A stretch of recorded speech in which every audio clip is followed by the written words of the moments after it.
Hello hi అండి, అందరికీ నమస్తే అండి. నేనైతే ఒక 5 మునక్కాయలు తీసుకున్నా. నిన్న కట్ చేసి తీసేసి ఇంట్లోనే ఒక రోజంతా ఆరబెట్టుకున్నా, వాటర్ లేకుండా. ఇప్పుడు మనం మునక్కాయ పచ్చడి చేద్దాం. ఎలా చేయాలో మీకు చూపిస్తాను, చూడండి. నేను స్టవ్ ముట్టించి చిన్న క్లావ్ ఒకటి పెట్టుకున్నా. సరిపడా ఆయిల్ పోద్దాం. మునక్కాయ డీప్ ఫ్రై చేసేసుకుందాం. ఇప్పుడు నేను మునక్కాయలు డీప్ ఫ్రై చేసుకుంటున్నా.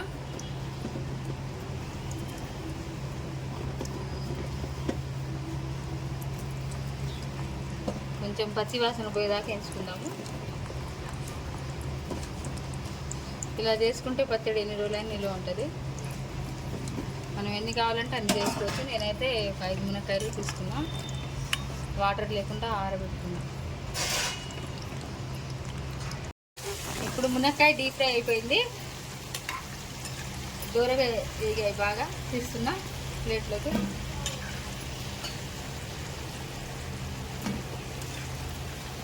ఇందులో కావాల్సిన పదార్థాలు తీసుకుందాం. ఇవి తీసి పక్కన పెడదాం. ఈలోకి తెల్లగైతే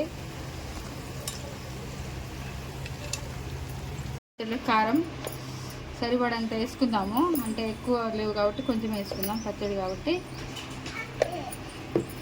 ఎల్లిపాయలు ఒక గడ్డ, చింతపండు కొంచెం ఒక పెద్ద నిమ్మకాయంతో తీసుకుందాం.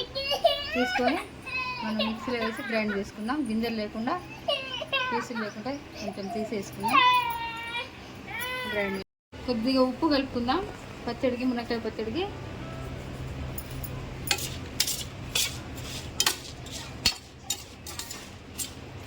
నేను ఇప్పుడు చింతపండు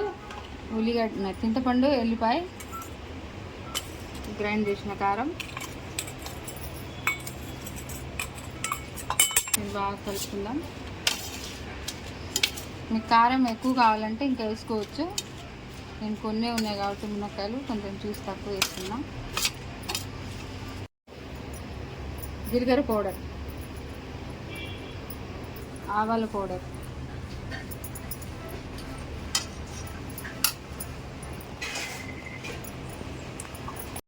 కొంచెం. మునక్కాయ పచ్చడి తాలింపు వేసుకుందాం. ఇప్పుడు మనం ఎల్లిపాయలు వేసుకుందాం తాలింపుకి.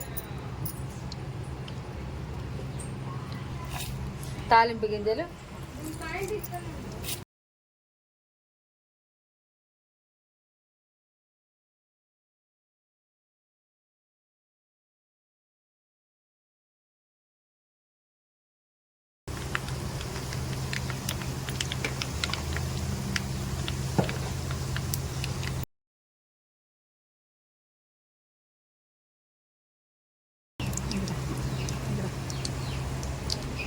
ఎదురాదు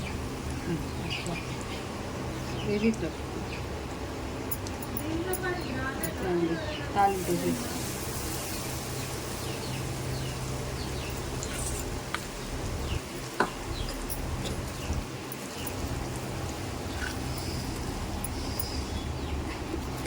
అంతేనండి. మునక్కాయ పచ్చడి రెడీ.